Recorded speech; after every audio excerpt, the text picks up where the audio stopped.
But Mitch can attest to the backdrop when we were down at for Space Jam.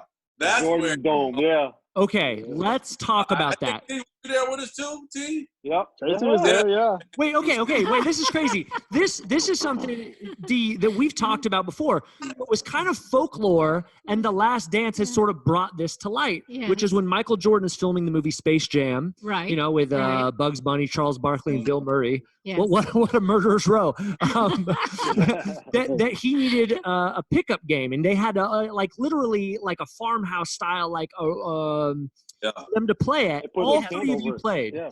Yes. D, you go first, and let's go round table. Tell us about the Space Jam pickup games.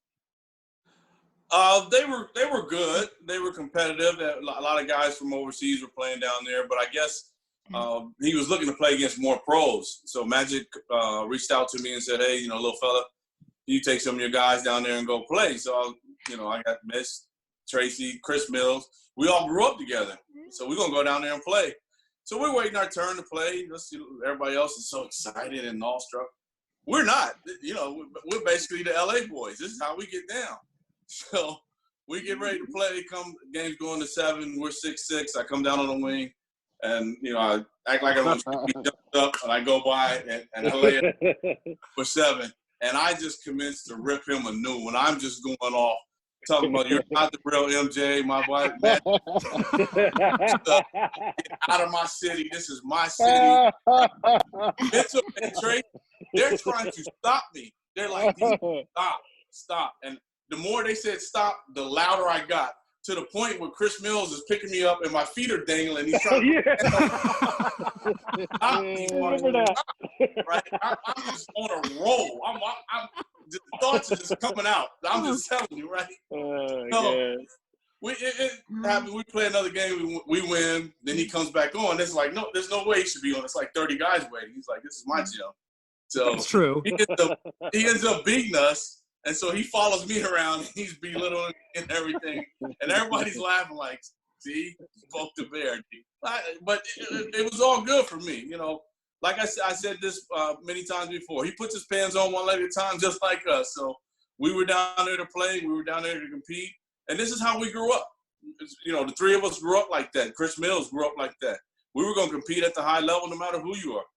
Yeah, we were all idiots, first of all, for going down there and getting him ready for a 72-10 season. You know what I'm saying? I mean, everybody flew in town. Everybody was playing. It was who's who. It was one court.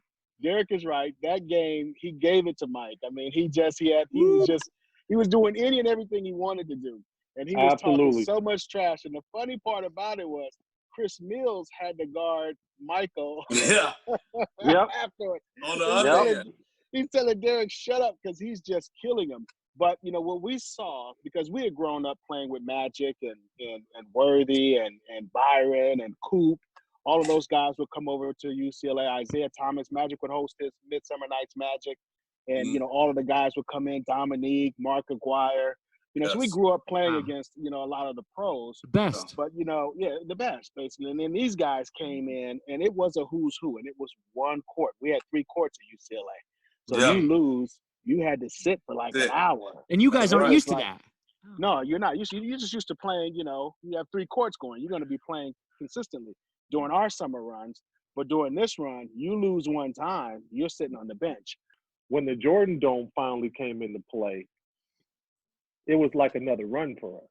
It's like, okay, let's go up here and let's go kick Mike's butt. Let's go kick whoever else's butt is going to be up in there. Yeah. So that was the way. It was like, all right, what court we going to conquer next? And honestly, with that much talent in the gym, and Mitch was right. If you lose, you may as well just go lift some weights, because there was a big weight room on the side over there. Go lift some weights and do the best you can at trying to stay loose, because you're going to sit for a while.